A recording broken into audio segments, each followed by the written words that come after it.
Ce n'était qu'un tas de ferraille. Ou plutôt 8 tonnes d'aluminium promises à la démolition sur l'aéroport de Rajlovac, en plein cœur de la Bosnie-Herzégovine.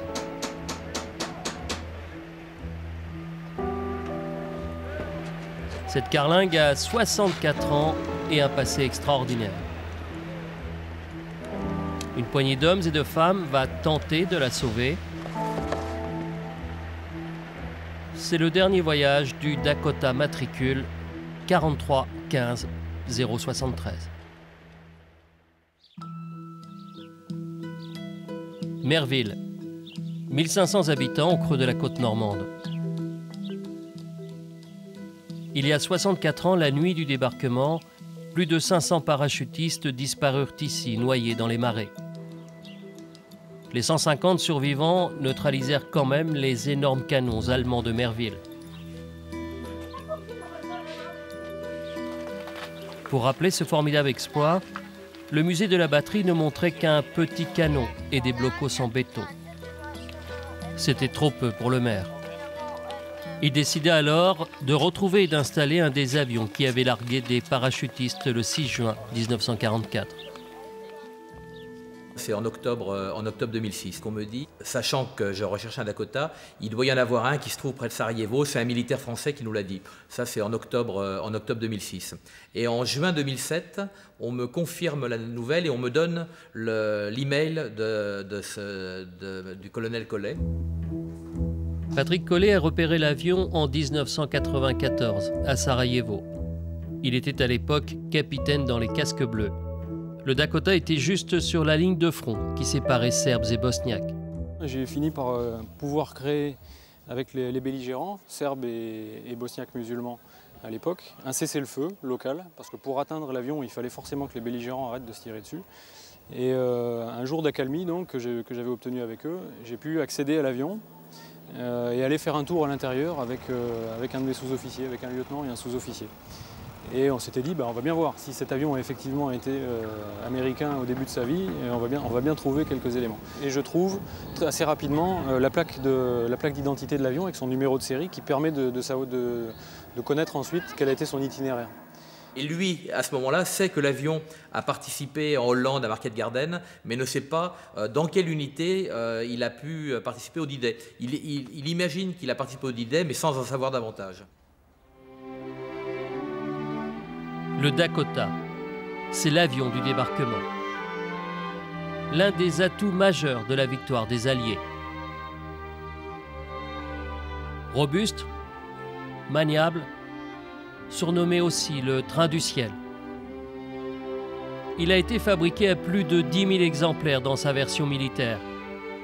À l'aube de 1944, les usines de Californie et d'Oklahoma sont capables d'en produire 2 par heure. Cette cadence infernale est due en grande partie aux femmes, car ce sont elles qui les fabriquent. On leur a donné le surnom de Rosie la rifteuse.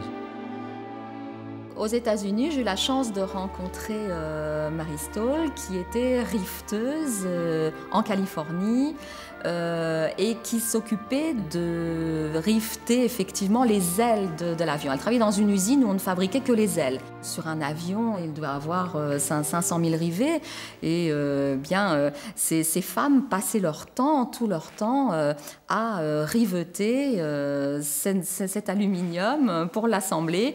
Et elles étaient heureuses de le faire parce que c'était pour elles une façon de participer, comme les hommes, à l'effort de guerre.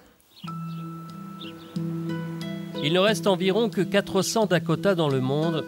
Très peu d'entre eux ont participé au débarquement.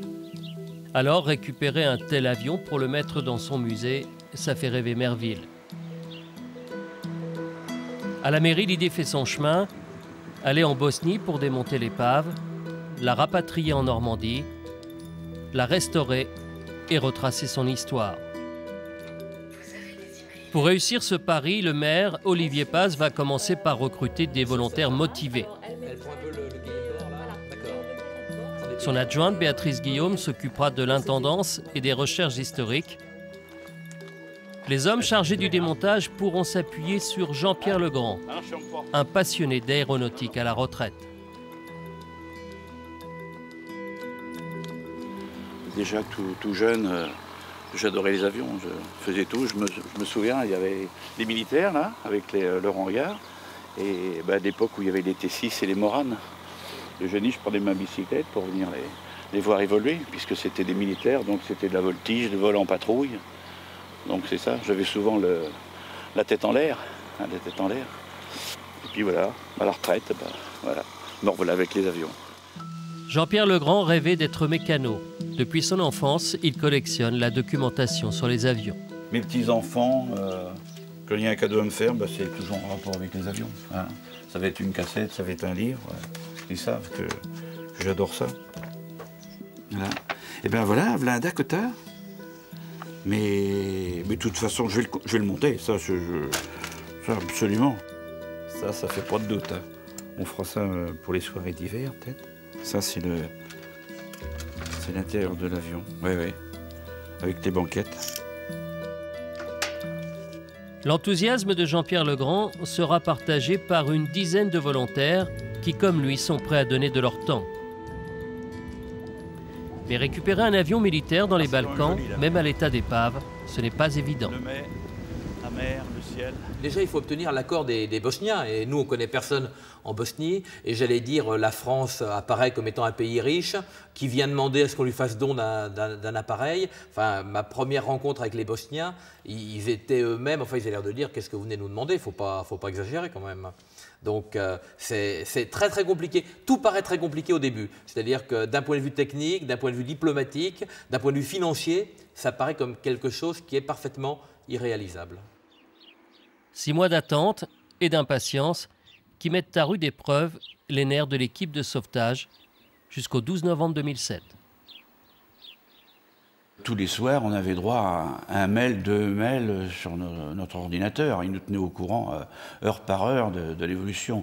Et le jour où il a eu ce papier, cette autorisation, alors, il a mis en gros caractères sur l'ordinateur. Ça y est, on part. Voici l'équipe de sauvetage à son arrivée à Sarajevo. Elle ne connaît ni l'état exact de l'avion, ni les conditions météo. Une demi-heure plus tard, premier contact. Un avion dans la neige, pas d'autres véhicules et pas d'autres avions dans les environs, seulement que le Dakota. Alors c'est vrai qu'avec son nez qui nous regardait, et c'est une impression assez forte. Hein. Et il y a un vrai moment de silence et de recueillement parce qu'ils se disent, bon ben on est là, on a réussi à venir, mais on n'a plus le droit à l'erreur maintenant, il faut qu'on le ramène. Est-ce qu'on n'a pas eu les dents trop longues? Est-ce qu'on n'a pas exagéré un peu notre enthousiasme? Est-ce qu'on va être capable de réaliser ce travail-là? Parce que, mince, quand on est sous l'avion, il est drôlement grand. Et puis, il fait froid, il y a 50 cm de neige. Et comment allons-nous faire? Et s'attaquer à un tel morceau, est-ce qu'on va remporter notre pari? Est-ce qu'en 10 jours, ça va être possible?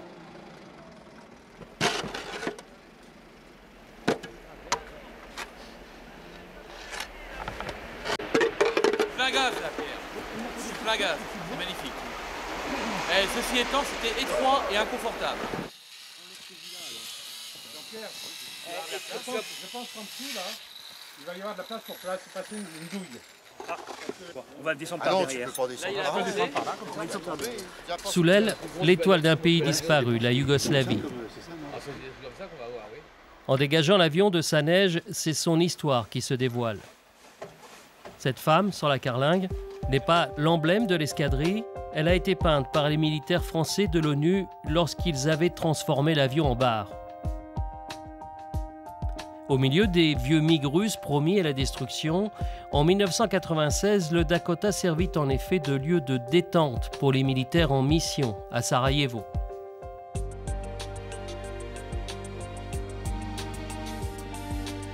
Sur cette photo au centre, Laurent Kerbrat, c'est ce pilote d'hélicoptère qui sauva l'avion de la convoitise du ferrailleur. Aujourd'hui, pourtant, il n'échappe pas au démantèlement, mais cette fois, c'est pour la bonne cause. C'est comme si on s'asseyait sur l'arbre et puis qu'on sait la branche. Voilà.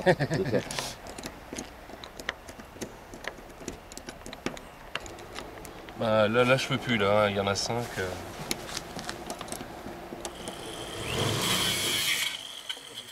sur une aile, 386 boulons. Et tout ça avec une clé plate uniquement, puisque une double d'un cliquet, comme on trouve maintenant, ne passe pas sur le bord de l'aile et sur l'écrou. Donc les plates de chaque côté, les outils. Donc aussi bien sur le dessus que le dessous. Alors sur le dessus, ça pouvait aller, mais sur le dessous, c'était un petit peu plus pénible pour pouvoir le mettre, puis toujours dans la gadoue. Non, il est coincé, son boulon est coincé. Non mais ça, alors Là, tu faut vas qu'on passer enlève un toutes les marteau, trappes, là, tu tires un coup. Moi je me demande si c'est pas ça. Hein. Un peu. C'est pas grand chose. C'est 1 centimètre. Ce serait mieux. Oh ouais, bravo, le premier morceau. Attention, j'ai plus moi. Vas-y là, je suis bon. Est-ce qu'il y a eu la photo? Ouais, c'est filmé. Bravo. Il n'y avait pas de chef, de toute façon. Hein. Bon, qu'est-ce que je fais? Bon, on passait à droite, à gauche. Et... De toute façon, dès le départ, on savait ce qu'il fallait démonter. Alors, on savait qu'il fallait utiliser parfois la disqueuse, malheureusement, puisque c'est des boulons un peu récalcitrants qu'il a fallu faire sauter à la tronçonneuse ou au burin.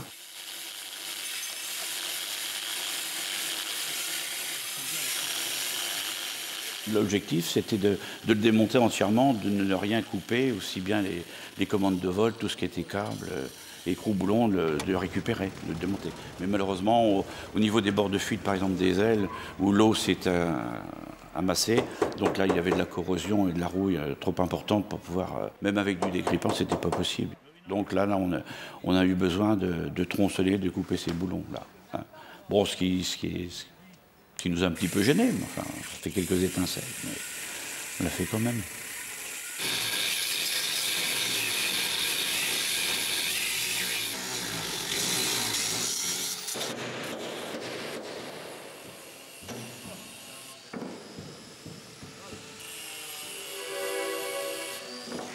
Pendant les travaux de démontage, les recherches se poursuivent en Normandie sur l'histoire de l'avion. Sur Internet, l'équipe de Merville consulte les archives de l'US Air Force. Ça lui permet de lire les carnets de bord de l'avion.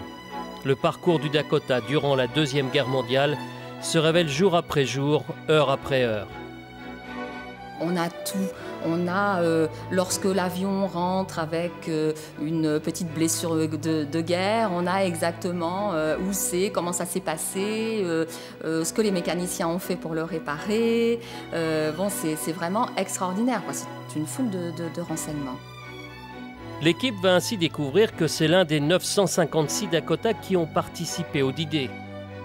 Il sera de toutes les campagnes de la libération de l'Europe et même des évacuations d'après-guerre. Voici la photo des hommes partant pour leur dangereuse mission autour du général Eisenhower, le chef des armées alliées. On sait ainsi que James Harper pilote le Dakota la nuit du 6 juin 1944. Pour cette mission, il est accompagné de Joseph Buckner, son radio, qui le suivra pendant toute la guerre. Il y a aussi le lieutenant Lizana, le sergent Neren, chef d'équipage. Donald Smalls est son copilote au-dessus de la Hollande. Tous ces hommes ont hélas disparu. Mais grâce à ces archives, l'équipe de Merville retrouve l'incroyable plus de 60 ans après la guerre. 2 anciens pilotes de ce Dakota sont toujours vivants. Ils s'appellent Henry Morland et Eugene Noble. Celui qui retrouve Eugene Noble s'appelle Patrick Ely. J'ai contacté en premier la personne qui avait envoyé le mail pour lui demander si cette adresse email-là correspondait bien au pilote Eugene Noble qui avait volé en 1944 et si c'était affirmatif, de pouvoir lui dire que je souhaitais lui parler sans le contacter directement. Et donc, suite à ça, Eugene Noble m'a envoyé un email pour me demander pourquoi je voulais le contacter. Et à partir de là, je lui ai expliqué et j'ai donné l'adresse email d'Eugene Noble à Olivier, au responsable donc de l'association. La première fois que j'ai Eugene Noble au téléphone, je me présente et je dis voilà, je travaille pour un musée sur la Deuxième Guerre mondiale, je suis en Normandie, on a retrouvé un avion que vous avez piloté. C'est en Bosnie, à côté de Sarajevo.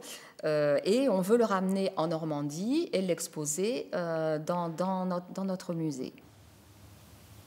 Eugene Noble a 87 ans. Il vit à Tulsa, en Oklahoma. J'ai été très surpris d'apprendre qu'ils avaient retrouvé l'avion.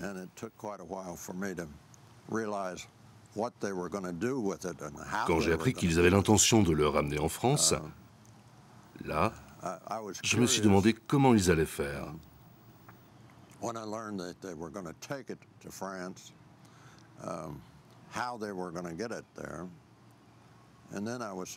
Et là, j'ai été surpris de constater qu'ils avaient l'air de savoir ce qu'ils faisaient lorsqu'ils ont mis l'avion en pièces détachées. J'ai eu très envie de les rencontrer pour voir quelles compétences avaient ces gens pour réussir leur entreprise. Il y a une vraie émotion de part et d'autre, lui de savoir à la fois que cet avion existait encore et puis qu'il y avait des démarches entreprises pour le sauver, et puis nous de savoir effectivement qu'il y avait une personne au moins vivante qui s'était assise dans le siège du pilote et qui avait manœuvré. Je n'ai pas piloté cet avion avant, je crois, mars 1945. C'était tout près de la fin de la guerre. Et la seconde fois que je l'ai piloté, c'était en juin. Et donc après la guerre. À cette époque, nous apportions de l'approvisionnement aux premières lignes et ramenions les blessés et les ex-prisonniers en France. Henry Morland, l'autre pilote, vit au Texas. Il a 90 ans. On pouvait faire beaucoup de choses avec cet appareil. Transporter de l'essence, déplacer un hôpital, on larguait des troupes et d'une façon générale, c'était un bon avion de service.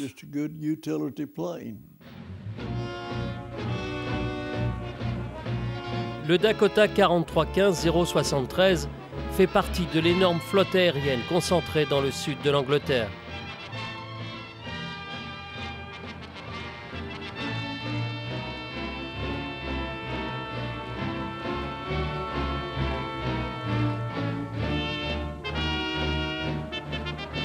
Dans la nuit du D-Day, il décolle à 23h49 dans les premières vagues. Il contourne le Cotentin, puis tout feu éteint, radio en veilleuse, prend l'altitude de 150 mètres. À 1h30 du matin, il largue ses 18 parachutistes de la 101e Airborne au sud de Sainte-Mère-Église. Il est atteint par des tirs allemands, mais peut rejoindre sa base. Pour ce type de mission, il devait voler en triangle avec 2 autres appareils. Cette nuit-là, Eugene Noble pilote l'avion situé juste à sa gauche. Je n'ai vu aucun avion touché par des tirs ou abattu. J'ai vu les éclairs de DCA rayer le ciel et quelques balles ont touché l'avion, ce qui faisait du bruit. Mais vous êtes si concentré sur le vol que vous n'avez pas le temps d'avoir peur.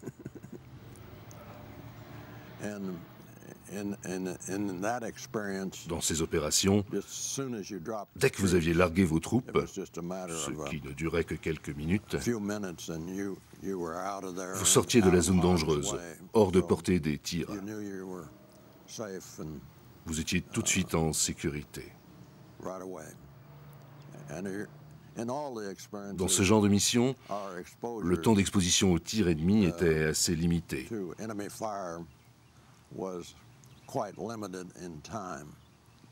Mais il pouvait être très intense. Ils étaient considérés comme des chauffeurs de bus finalement, par rapport aux pilotes des chasseurs qui étaient eux les héros. Mais je trouve ça incroyable parce que pour arriver à larguer des parachutistes au bon endroit, en temps de guerre avec la DCA, enfin la flak allemande qui leur tire dessus, et sachant qu'il faut voler à basse altitude et lentement pour que les parachutistes arrivent à sauter au bon endroit, fallait quand même avoir des nerfs, quoi, hein. C'était une sacrée mission. Il n'était pas armé, il n'était pas entouré de chasseurs ni de bombardiers. Ils y allaient tout seuls et ils savaient qu'un bon nombre d'entre eux allaient être touchés, quoi. Donc il fallait avoir oui, un sacré courage quand même, hein.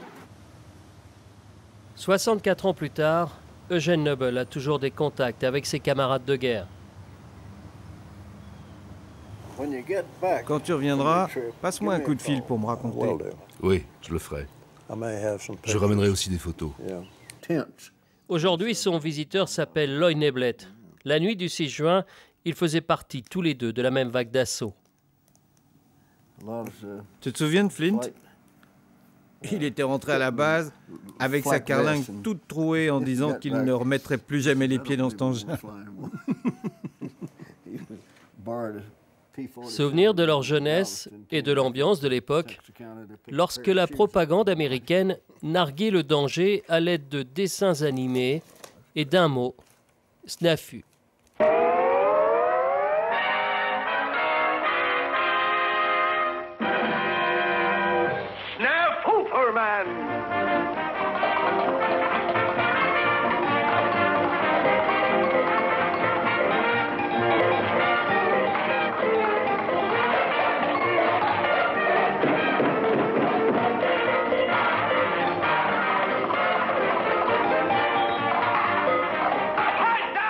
SNAFU, c'est un peu grossier, je ne sais pas si on peut le dire. Ça veut dire situation normale, all fucked up. Situation normale, on l'a dans le derrière. Donc c'est à la fois trivial, mais en même temps, je trouve que c'était une formidable impertinence de la part de ces jeunes qui pour certains partent à la mort, mais qui faisaient preuve là un peu de disant bon, bah écoutez, hein, on y va, hein, quoi qu'il arrive, c'est peut-être foutu, mais on y va quand même. SNAFU va devenir le nom de l'avion et par là même de son opération de sauvetage. Premier objectif, mettre l'avion sur des camions de transport. Il faut des grues de levage puissantes. Les seuls à en posséder à Sarajevo sont les soldats de la paix. Ironie de l'histoire, ils sont allemands. Ils sont très intéressés et très émus. Ils disent c'est quand même aujourd'hui très significatif que ce soit nous, jeunes soldats allemands, qui venions vous aider à arracher de l'oubli cet avion sur lequel nos prédécesseurs tiraient. Et ils sentent qu'à la fois, techniquement, ils vont le faire et ils le font très très bien, avec beaucoup d'attention, parce qu'ils nous disent on est plutôt habitué à manier des charges lourdes sans faire attention. Là, on leur demande d'infinies précautions et ils sentent bien qu'historiquement, symboliquement, ça a également une vraie portée.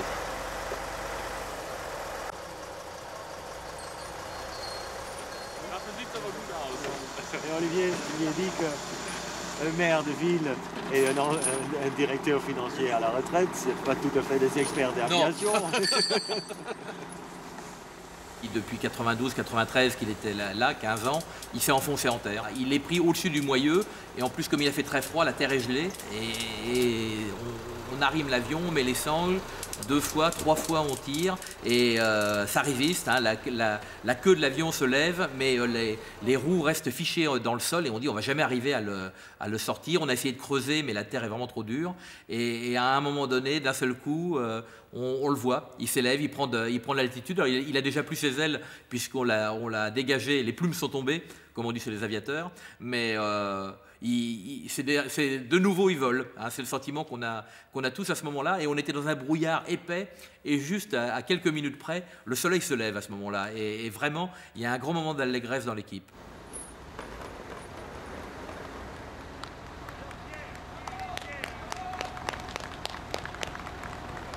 La moindre difficulté inattendue peut mettre en péril l'opération, car chaque minute compte. Les engins de levage doivent rentrer en Allemagne. Ils avaient encore leurs moyens de levage pour leurs conteneurs, tout était sur conteneurs. Et dans la semaine de notre présence, ils nous ont aidés à démonter, pas démonter, mais enfin à transporter l'aile sur leur plateau. Et toute cette manutention, et puis ensuite même le transport sur les camions croates pour les ramener sur la France.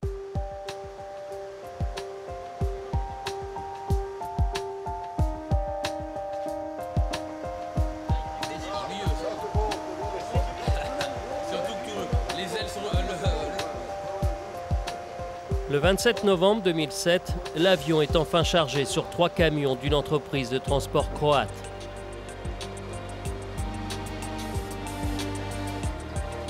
La première phase de l'opération SNEFU s'achève. C'était sans doute la plus dure, mais le succès n'est pas encore garanti.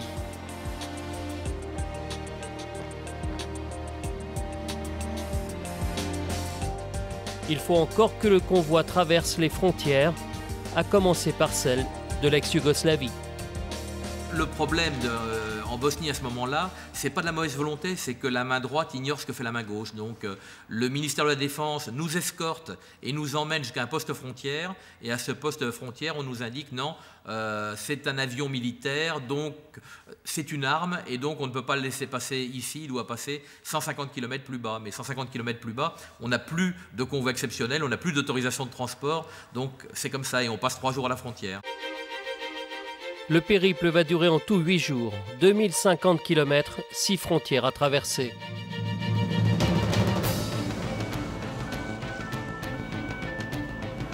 Et puis le 6 décembre, le Dakota arrive enfin en Normandie. Avant de rejoindre Merville, il est dirigé vers un hangar de l'aéroport de Carpiquet à Caen.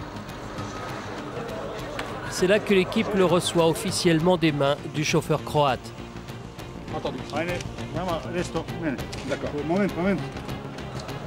La restauration peut commencer. Les hommes ont 6 mois devant eux. Le projet, c'est de l'amener le 6 juin prochain sur la base de la batterie. Tout rénové comme à l'ancienne, comme au débarquement. Entre l'aile extrême et le plafond central. C'est un morceau de l'aile. C'est bon.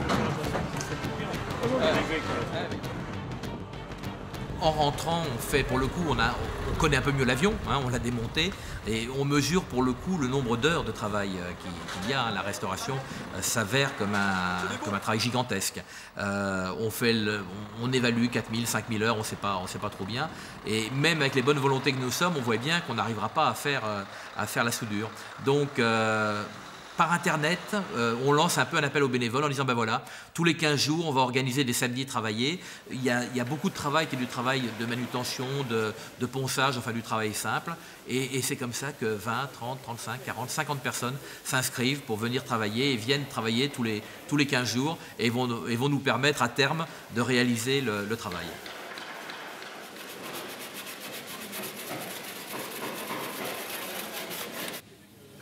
Au total, une centaine de personnes se relaient pour restaurer l'avion.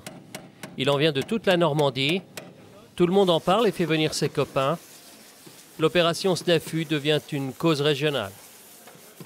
Je pense que jeunes, anciens, vous voyez, il y a tous les âges, il y a toutes les générations qui sont là. Et, vous voyez avec quelle ardeur ils sont en train de poncer.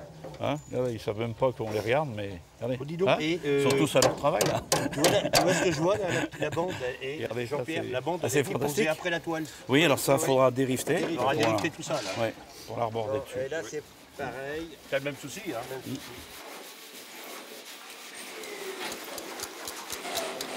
Une des difficultés, c'est de combler les trous faits par les combattants yougoslaves qui avaient pris la carlingue pour cible d'exercice.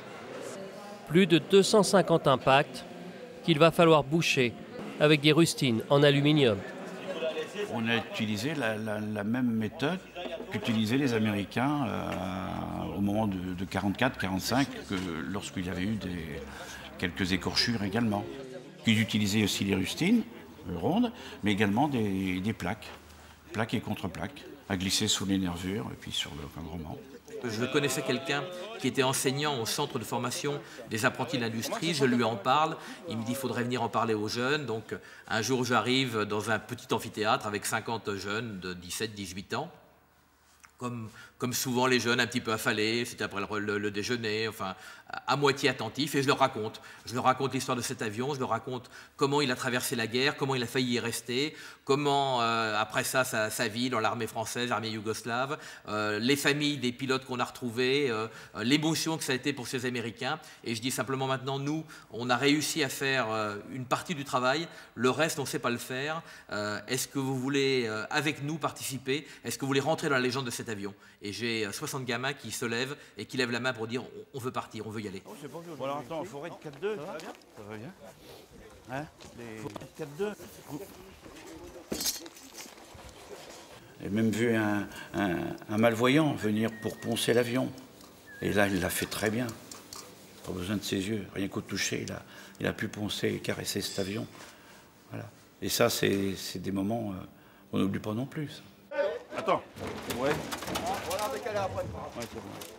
Voilà. Allez.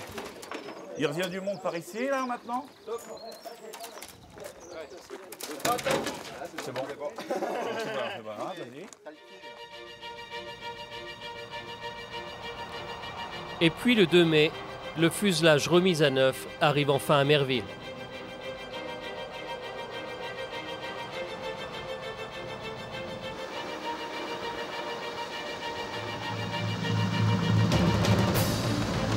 Même si ce n'est que le début de la Renaissance, Olivier Paz et son équipe exultent devant les caméras. Ça fait 6 mois qu'on travaille là-dessus et de le voir arriver ici à la batterie de Merville où il va avoir une vraie retraite. Pour nous, c'est bien plus que 8 tonnes d'aluminium. Hein. Pour nous, il a la sueur, il a l'angoisse des hommes qui ont été dedans et je suis heureux de le voir ici. Il n'est pas destiné à voler, un joueur à revoler. Non, non, non, non. Là, on est fou, mais quand même un tout petit peu raisonnable. C'est impossible à faire revoler un tel avion? Ça serait très possible parce qu'en réalité, il est en très très bon état, 64 ans après. Les moteurs ne demanderaient qu'à tourner. Mais bon, là, on a démonté beaucoup de choses quand même pour le ramener ici. Et puis, c'est pas le but de la manœuvre. Le but, c'est que maintenant, il a une vraie retraite tranquille. C'était ça ou terminer en boîte de bière. On a préféré qu'il termine ici. Reconnu et honoré.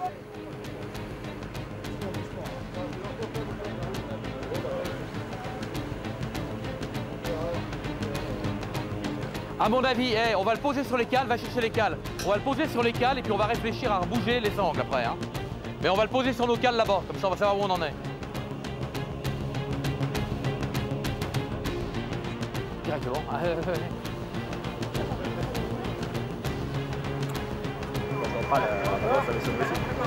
Faut que tu avances encore.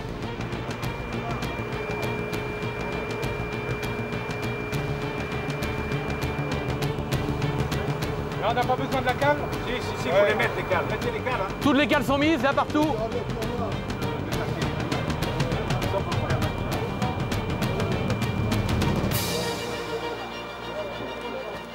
Ah, je suis ému. Je suis ému parce que là, c'est redevenu un avion. Avant, c'était des bouts épars et séparés. Maintenant, c'est redevenu un avion. Et donc, c'est vrai que de le voir ici à Merville, je suis très ému.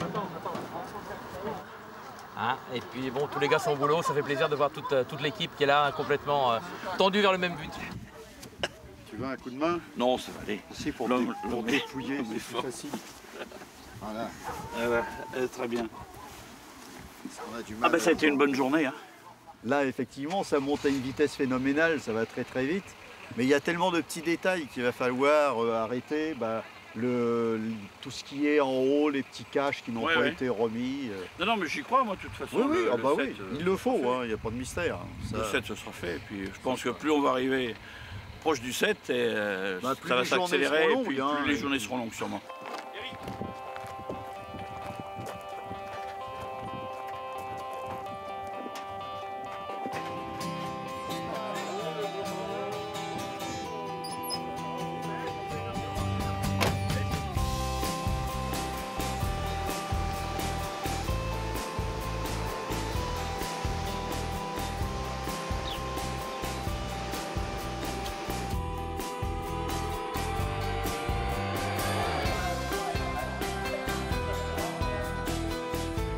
On a quand il nous passe quand il nous donne le limoncello à boire et que tout le monde goûte là.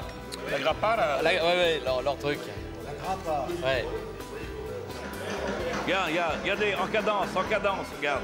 En cadence. Hey. Alors regardez, ça c'est beau ça. Regarde, hop. Ça regarde. Je l'avais dit en cadence. Une semaine plus tard, c'est l'arrivée des deux moteurs. Ils pèsent chacun près d'une tonne. La manœuvre est délicate. Le travail des hommes doit être parfaitement coordonné.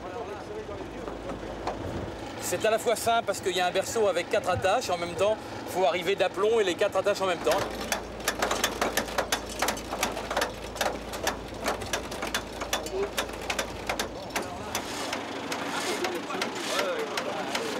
Ah, tu vois. Ah non, mais c'est bon. Alors, faut la tourner. Oui. Ah ouais, bah, elle est dessus carrément. Non, tu vas pas y arriver dans ce sens-là non plus. Ce sens-là, ouais, essaye. C'est bon, ben, on visse. La clé, c'est... On a les clés là pour visser. Et où toi? C'est du 25. C'est du 25. Et reste avec nous. Il y a de la compression. Ah oui. Et on peut le brasser. Bah dis donc, c'est moins compliqué que ce qu'on pouvait craindre. Hein. Ça a toujours été dingue, les berceaux. Tu peux remettre l'huile même. Ah oui, oui. Tu peux remettre l'huile. À 500 mètres de là, la cérémonie du 7 juin se prépare. Hello. Hello, Jean. It's Beatrice. How are you? Hi. Are you fine? I'm sure. Oh, yes. Yes. Are you ready to come in Merville? Oh, I have to pack first. Okay. And all your trip is organized now?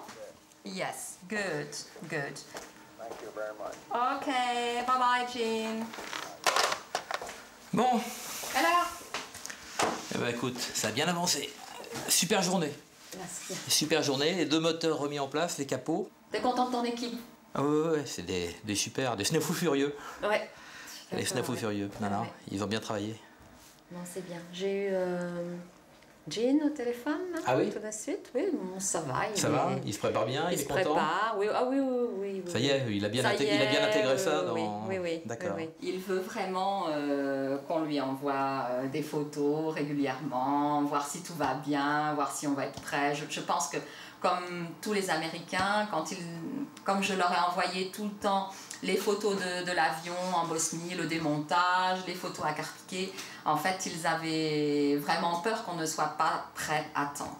Et donc, maintenant, quand ils voient petit à petit les progrès qui sont faits, là, ils sont vraiment heureux, quoi.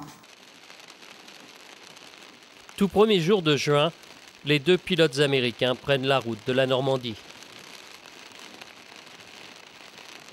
Eugene Noble part de Tulsa, ville qui construisait des Dakota pendant la guerre. À 87 ans, il connaît le programme qui l'attend, mais il n'a jamais rencontré les hommes et les femmes qui vont faire de lui le héros de la fête.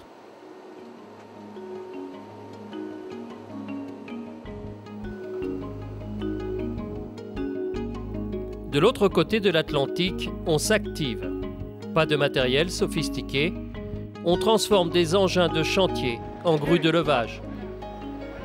C'est bon, c'est bon. Rustique, mais ça marche.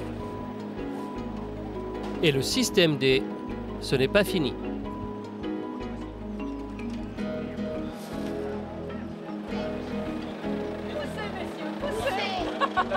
Ça va changer. Ça va changer. À quelques heures de l'événement, le marché de Merville. Le stand de l'opération SNAFU vend t-shirts et breloques, car une grande partie de l'opération est autofinancée. Il faut trouver 40 000 € pour rembourser le matériel et le transport de l'avion depuis la Bosnie. Voilà. Bonne journée, bonne fin de journée, merci. Au revoir. Le travail des volontaires, lui, est gratuit. Ce que nous sommes en train de faire tout de suite, c'est démonter toute la planche de bord pour pouvoir remonter tous les instruments que nous possédons en ce moment. Donc le badin, le vario, enfin tous les instruments moteurs qui se trouvaient par ici, puis les instruments de navigation de ce côté-ci. Tous ces tableaux à remettre et à remettre en état. Je crois que je ne l'ai pas loin. Voilà, c'est ce que nous sommes en train de nettoyer. On va peut-être pas les recabler, mais remettre toutes les petites indications. À quoi servaient tous ces petits interrupteurs, tous ces swatchs avec les fusibles. Donc là, c'est des panneaux. On viendra remettre là. Oh, on a encore bien du travail. Ah, ça devait être impressionnant quand même, hein. Dis donc. Oui, en vol de nuit.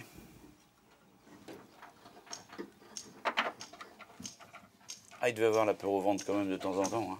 Punaise. Peu à peu, l'équipe réalise que son entreprise va bien plus loin qu'une simple restauration. Le chef de l'État de Bosnie-Herzégovine annonce sa venue, des ambassadeurs, des ministres, et il faut tout organiser. Et de l'assaut du 9e bataillon de manière à situer, comme au théâtre, hein, le lieu. Pas question d'être en retard. Quand l'équipe fait les retouches de peinture, il reste à peine 10 jours pour être prêt. Et ce n'est plus Rosie, la rifteuse, qui fignole l'intérieur, mais un groupe de Mervillaises.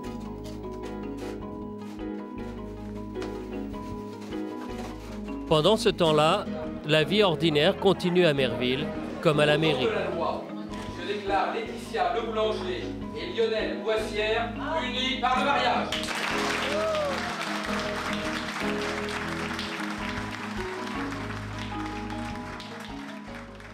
Coucou, le voilà. Enfin, arrive le dernier jour de travail.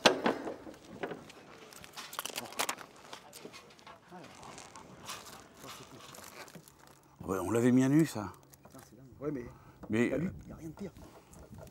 Oui, mais t'es pas sur la lutte, t'es sur l'après, là. C'est l'après que tu as, là. C'est l'après, ouais. Alors, c'est peut-être un après qui n'a pas assez bien séché, non? Ah oui, ouais. Ah oui, alors... Allez, champagne, hein. Allez-y. Bon. Ouais. Allez, je descends. Bon, champagne pour tout le monde, hein. Voilà. Ah oui. Ah oui, bravo. Je peux pas applaudir. Ah oui, bravo, ouais. Bravo. Un fût spécial. Ah bah ça y est, il a retrouvé un nom maintenant, hein. Je veux dire, hein. Il a retrouvé une tête, il a retrouvé un cœur, il a retrouvé des yeux. Et Ouais. puis maintenant, il a retrouvé un nom. Puis les yeux, ouais. C'est le Stafu. Il a retrouvé ses yeux, là. Ça fait 1 an, pour ainsi dire, qu'on travaille dessus jour et nuit. Et là, on arrive enfin à le découvrir dans sa vérité, dans sa robe initiale. Hein. C'est vraiment ce qu'il portait le jour du D-Day. Et bon, là, ça nous fait vraiment un immense plaisir de voir la comparaison entre l'état dans lequel il est arrivé de Bosnie-Herzégovine et maintenant. Je pense que là, ça marque vraiment. Let's go! Go, go, go! Ouais! Il y a eu une grosse perce pour laquelle j'ai grandement et mes amis participé, c'est pas l'atterrissage. Ah, il est beau, c'est toujours lui, mais bon, il était abandonné, vous savez, dans notre équipe, on l'a souvent comparé vraiment à un être humain parce que on se disait tout ce qu'il a vécu et tout, et puis là, il est là comme un pauvre malheureux, il est abandonné à la corrosion, sans doute à la destruction, et puis là, on lui a refait une nouvelle jeunesse. Hein. C'est toujours lui avec tout son passé, avec toutes ses cicatrices, mais il est là, il peut maintenant nous regarder et il est dressé sur ses trains d'atterrissage. Il est beau. Allez, tiens. Allez, tiens. Non? Regarde là. Qu'est-ce que ça fait là, Michel?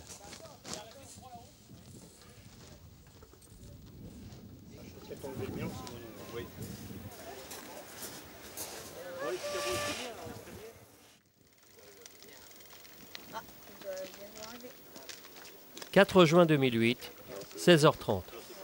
Voilà. Ah oui, voilà. OK. Dans la voiture, Eugène Noble. C'est sa première rencontre avec l'équipe de Merville.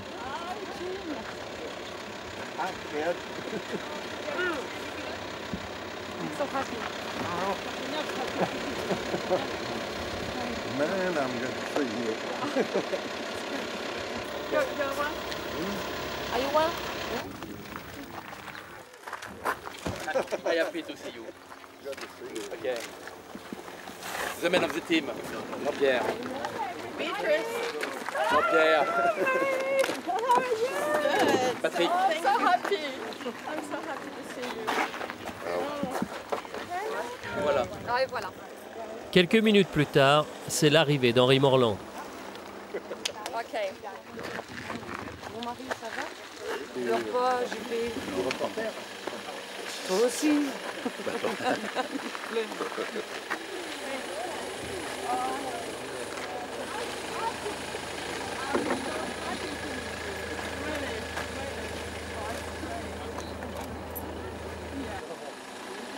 À 90 ans, il marche à peine. Il n'a jamais foulé le sol de la Normandie. Stay in a wheelchair for the moment. Okay.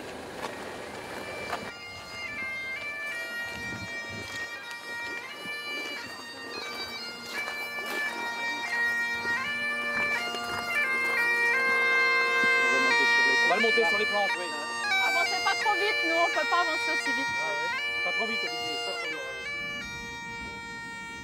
Le point final de la restauration, ce sont les deux pilotes qui vont le faire. Terminer la peinture des bandes blanches des ailes. Elles étaient surnommées les bandes d'invasion. Ouais, allez. Les équipages les avaient peintes le soir du D-Day pour que l'on ne confonde pas leurs appareils avec ceux de l'ennemi.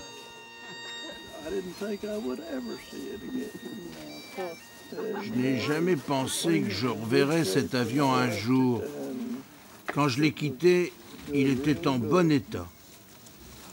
Je suis rentré chez moi et je n'en ai plus jamais entendu parler.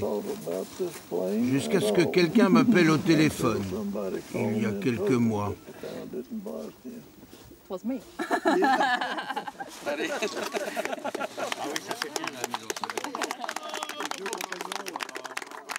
Ce jour-là, il n'y a pas de commémoration officielle. C'est prévu, mais 3 jours plus tard.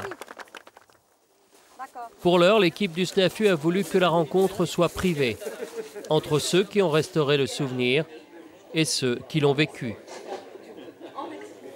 Le dîner se déroule à la cantine municipale. L'ambiance ressemble à celle du mess des pilotes il y a 64 ans. C'est le temps de l'intime, de l'émotion vraie. Again, I'm very, very pleased and thank you to come. Okay? Thank you. Thank you. On a fait tout ça pour ça. Voilà, pour ces petits instants, pour le regard d'Eugène quand il est descendu de voiture, pour ça, on a l'impression de se connaître, on est en famille. On s'embrasse comme du bon pain, on ne s'est jamais vu, mais on a partagé tellement de choses, on a partagé toute cette démarche, enfin, j'allais dire plus encore au moment où on n'avait pas l'avion, il fallait qu'on l'obtienne et où eux, ils écrivaient, ils téléphonaient. Les Américains font beaucoup de lobbying, alors eux ils étaient partis là-dedans, c'était les sénateurs, c'était leurs députés, c'était les ministres, ils interpellaient partout et ben depuis ce moment-là, j'allais dire effectivement, il y a de la famille du SNAFU et ils en sont et là c'est la famille qui se retrouve, c'est tout. Donc c'est une vraie émotion, un vrai bonheur, un vrai plaisir. Je suis très content d'être là. Je n'avais jamais rêvé de revenir en Normandie dans de telles conditions. Les Français ont été tout simplement merveilleux pour moi.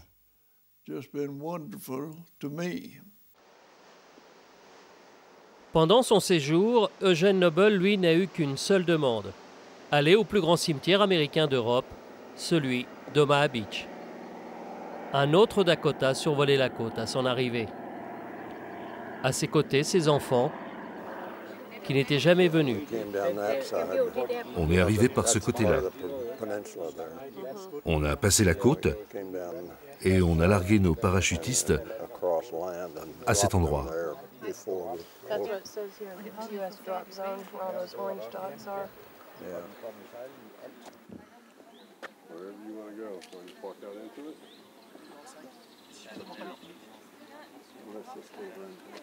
Face à Eugène Noble, près de 10 000 croix et quelques copains qui, comme lui, avaient 20 ans.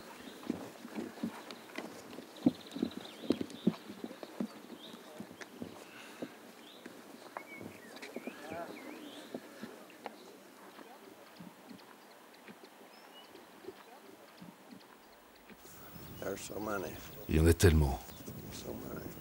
tellement.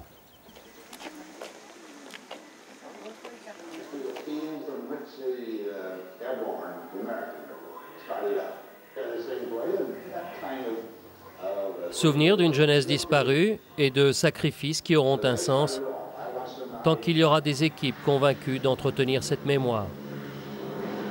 C'est à cela qu'a servi le Dakota de Merville. C'était sa dernière mission. S-N-A-F-U! Snafu! Snafu! Snafu! Ouh!